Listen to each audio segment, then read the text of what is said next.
Shalom Bapak Ibu, selamat malam Bapak Ibu Saudara. Sengaja tadi saya buka masker dulu supaya Bapak Ibu Saudara dan saya boleh selalu ingat bahwa di dalam situasi dan kondisi saat ini kita harus selalu pakai masker. Izinkan saya untuk membuka masker. Dalam sehubungan saya akan menyampaikan renungan malam pada malam hari ini. Puji Tuhan, saya senang sekali, saya bersyukur kalau pada malam Kamis ini kembali saya dapat menyampaikan kebenaran firman Tuhan kepada Bapak Ibu Saudara.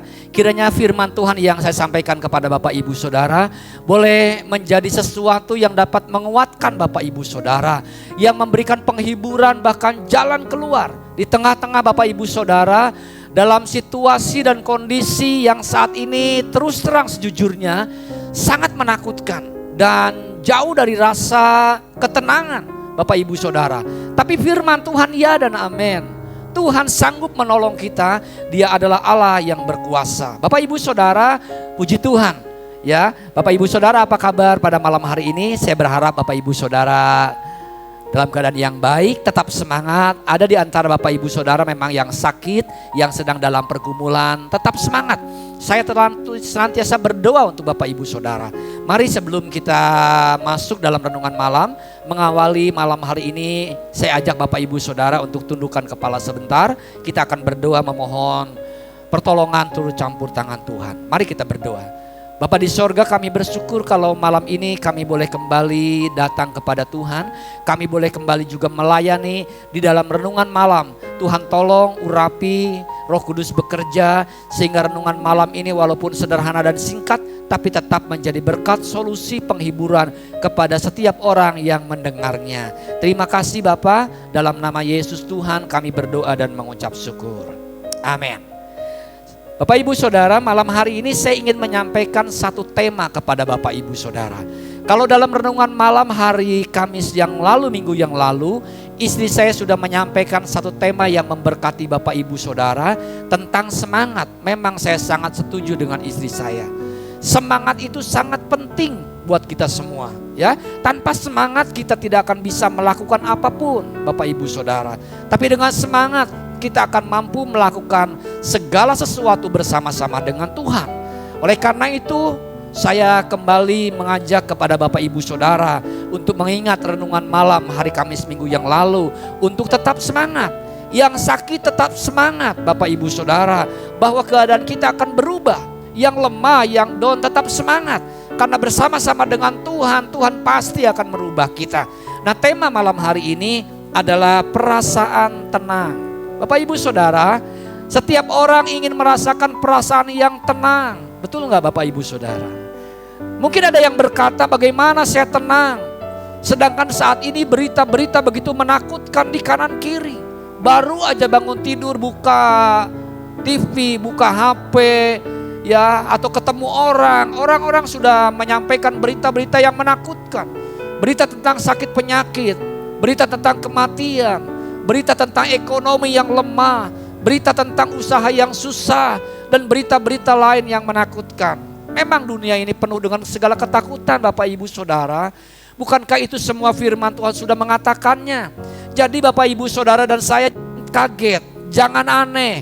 Kalau dunia ini memang penuh dengan ketakutan. Karena firman Tuhan bilang bahwa iblis itu menguasai udara, menguasai atmosfer ini. Jadi dia menebarkan teror, menebarkan ketakutan, menebarkan kelemahan, ketidaksemangatan, ketidakberdayaan semua orang. Tapi firman Tuhan tetap firman Tuhan. Malam hari ini saya ingin menyampaikan firman Tuhan kepada Bapak Ibu Saudara, perasaan tenang. Saya berharap, saya berdoa selesai saya menyampaikan firman Tuhan ini, Bapak Ibu Saudara dan saya tenang, merasakan ketenangan atau sedikit tenang. Ya, saya berdoa Bapak Ibu Saudara, apapun juga keadaan Bapak Ibu Saudara. Saya akan bacakan akan ambil dalam kitab Mazmur. Ayat yang sangat terkenal sekali, saya ambil dari Mazmur pasal 62 ayat 1 sampai 2, 2 ayat saja untuk Bapak Ibu Saudara dan saya pada malam hari ini. Demikian bunyi firman Tuhan. Perikopnya perasaan tenang dekat Allah. Perasaan tenang dekat siapa Bapak Ibu Saudara? Perasaan tenang dekat Allah. Untuk pemimpin biduan, menurut Yedutun Mazmur Daud. Hanya dekat Allah saja aku tenang, daripada nyalah keselamatanku. Hanya dialah gunung batuku dan keselamatanku, kota bentengku, aku tidak akan goyah. Amin. Bapak Ibu Saudara, Daud itu adalah contoh. Daud itu adalah prototipe dari manusia yang hidupnya kompleks dengan masalah. Kadang-kadang Bapak Ibu Saudara dan saya kita bangga, kita sudah merasa aku paling sengsara, aku paling menderita, aku paling banyak masalah. No Bapak Ibu Saudara, jangan bilang begitu Bapak Ibu Saudara. Ternyata orang lain mungkin jauh lebih susah dari kita. Ternyata orang lain jauh lebih punya masalah yang berat daripada kita Bapak Ibu Saudara. Contohnya siapa? Contohnya Daud. Daud itu punya masalah yang tidak terhingga, tidak terhitung. Dia pernah dihianati, dia pernah dikecewakan, dia pernah mau dibunuh, dia pernah dilengserkan, dia pernah dijatuhkan, dia pernah sakit dan lain sebagainya. Tetapi malam hari ini Daud dengan luar biasa, dengan hebat, dengan gagah dia katakan, hanya dekat Allah saja aku tenang. Bapak Ibu Saudara, saya ingin mengingatkan kepada Bapak Ibu Saudara dan saya bahwa hanya dekat Allah saja kita. Katakan amin Bapak Ibu Saudara. Semua yang kita miliki tidak akan bisa membuat kita tenang. Semua yang kita miliki pada akhirnya kita merasakan mentok, tidak ada faedahnya sama sekali. Tidak ada sesuatu hal yang dapat menolong kita. Cuman Allah yang dapat menolong kita. Beberapa hari yang lalu saya membaca kesaksian yang di-share oleh yang kekasih Ibu Ruth Siuing tentang kesaksian seorang artis idola saya, yaitu Ari Lasso. Ari Lasso mengatakan ketika dia sakit COVID, dia mengatakan uang yang miliaran itu tidak dapat mengubah sedikit pun juga keadaan dia ketika sakit. Hartanya, nama, ketenaran dan lain sebagainya tidak bisa membantu dia. Kenalan-kenalannya yang banyak, fan-nya yang banyak tidak dapat menolong dia. Dan apa yang bisa menolong kita? Apa yang membuat kita menjadi tenang? Dia katakan cuman Yesus. Only Jesus. Hanya Tuhan Allah yang dapat membuat kita tenang. Daud pada malam hari ini mengingatkan kepada Bapak Ibu Saudara. Bukan hartamu, bukan jabatanmu, bukan kepinteranmu, bukan koneksimu, dan bukan segala-galamu yang membuat kita menjadi tenang dalam situasi dan kondisi seperti sekarang ini. Tapi kita akan menjadi tenang ketika kita merasa dekat dengan Tuhan. Karena dialah keselamatanku, dialah gunung batuku, dialah bentengku. Kalau dikatakan dia gunung batuku, dia bentengku, bukan berarti bahwa kita orang Kristen menyembah gunung, menyembah batu, tidak. Tetapi suatu gambaran yang menggambarkan bahwa Allah kita itu Allah yang teguh, Allah yang kuat, Allah yang tidak pernah berubah, Allah yang tidak pernah goyah seperti batu, ya, seperti gunung batu yang diam kokoh, diterpa badai, diterpa gempa, diterpa apapun, diterpa zaman, gunung batu berdiri dengan kokohnya. Demikianlah Allah kita. Dunia boleh bergoncang, dunia boleh menakutkan, virus boleh ada varian baru, varian delta, varian segala macam. Tetapi Yesus Kristus tetap tidak pernah berubah dulu, sekarang, dan sampai selama-lamanya. Hanya dekat Dia kita menjadi tenang. Kenapa? Karena Dialah yang mampu menyelamatkan kita. Dialah yang mampu menolong kita. Dialah yang mampu melindungi kita. Dialah yang mampu menghibur kita. Oleh karena itu Bapak Ibu Saudara, mari kita dekat dengan Tuhan. Dekat dengan Tuhan, semakin intim dengan Tuhan. Kita semakin bergaul dengan Tuhan. Berapa banyak kali Bapak Ibu Saudara dan saya berdoa setiap hari kepada Tuhan. Mari kita tambah frekuensi kita tambah kuantitas kita dan kualitas kita di dalam doa. Supaya kita lebih banyak berdoa, lebih banyak bergaul dengan Tuhan. Bapak Ibu Saudara, tadi malam salah seorang sahabat berbicara sama saya, berbicara kepada saya, bahwa zaman corona ini di mana ada banyak orang isolasi. Tahu isolasi Bapak Ibu Saudara? Isolasi itu berarti memisahkan diri. dengan segala macam yang ada di lingkungan kita. Memisahkan diri dengan orang lain sendiri. 14 hari minimal dalam keadaan sendiri. Dan sahabat saya bilang, ketika kita memisahkan diri kita sendiri, kita nggak bisa bercakap-cakap dengan orang lain. Dan dokter mengatakan, matikan HP-mu supaya engkau hidup tenang, tinggal tenang, istirahat. Di tengah-tengah kesendirian itu, sebenarnya Tuhan izinkan kita di saat itu adalah golden time. Waktu emas untuk kita bisa berkomunikasi lebih indah, lebih dekat, lebih intim dengan Tuhan. Dan saat-saat ini adalah saat-saat di mana kita harusnya lebih dekat dengan Tuhan.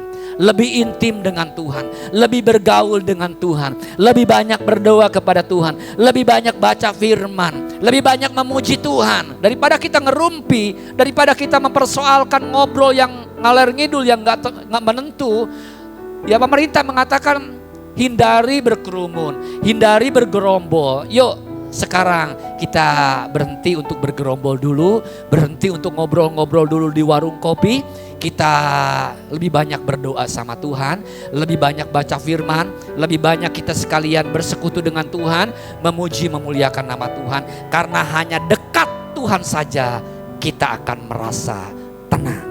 Kita tenang sebab Dia Allah yang berkuasa, Allah yang sanggup menolong kita, Allah yang sanggup memberikan jalan keluar kepada kita. Karena Dia Allah yang tidak pernah berubah. Mujizatnya tidak akan pernah berhenti. Dulu, sekarang, dan sampai selama-lamanya. Saya bangga punya Allah seperti Dia. Allah yang hidup, Allah yang berkarya terus, Allah yang menolong kita, Allah yang mengasihi kita. God bless you all. Tuhan memberkati kita sekalian. Marilah kita hidup tenang karena kita dekat dengan Allah. Haleluya, Tuhan memberkati. Mari kita akan tutup dengan doa malam hari ini, Bapak Ibu Saudara. Bapa di sorga, terima kasih untuk malam ini Tuhan. Walaupun kami beribadah masih secara online, tetapi malam hari ini firman Tuhan mengingatkan kepada kami supaya kami boleh lebih dekat, lebih intim dengan Tuhan. Karena hanya dekat Tuhan sajalah kami merasakan kehidupan yang tenang. Bapa di sorga, kami ingin hidup tenang. Kami tidak ingin ketakutan, kebimbangan, kecemasan. Oleh karena itu Tuhan, kami ingin dekat dengan Tuhan. Tuhan ada dalam kehidupan kami, Tuhan membimbing kami, Tuhan menuntun kami, Tuhan melindungi kami. Berkati jemaat Tuhan yang malam hari ini sudah dengar firman. Ikuti firman ini, ibadah ini. Berkati mereka dan buat mereka tenang. Walaupun apapun juga yang mereka sedang hadapi. Mungkin mereka sedang sakit, mungkin mereka sedang kekurangan, mungkin mereka sedang terbeban, tertindas. Tapi biarlah Tuhan menjamah mereka, menolong mereka, hadir di tengah-tengah mereka. Supaya mereka semua merasakan ketenangan malam hari ini. Malam hari ini setelah dengar firman, mereka, kami semua akan tidur dengan tenang, dengan nyenyak. Dan besok pagi kami boleh bangun kembali dengan sehat, dengan lebih segar, lebih sukacita. Karena Tuhan ada bersama-sama dengan kami. Haleluya. Bapak Ibu Saudara, mari kita angkat tangan kita untuk menerima berkat yang daripada Tuhan. Tuhan memberkati engkau dan melindungi engkau. Tuhan menyinari engkau dengan wajahnya. Tuhan menghadapkan wajahnya kepadamu dan memberikan damai sejahtera. Oleh karena itu terimalah berkat dari Allah Bapa di sorga. Kasih sayang dari Tuhan Yesus Kristus. Dan penyertaan, perlindungan, pertolongan, penghiburan dari Roh Kudus. Turun atas kita semua. Mulai malam hari ini sampai selama-lamanya. Di dalam nama Bapa, Putra dan Roh Kudus. Di dalam nama, di atas segala nama. Nama Yesus Kristus Tuhan. Terpujilah Tuhan Yesus dari sekarang sampai selama-lamanya. Amin. Haleluya, puji Tuhan Bapak Ibu Saudara, terima kasih. Selamat malam Bapak Ibu Saudara, selamat beristirahat dengan tenang. Tuhan Yesus memberkati Bapak Ibu Saudara.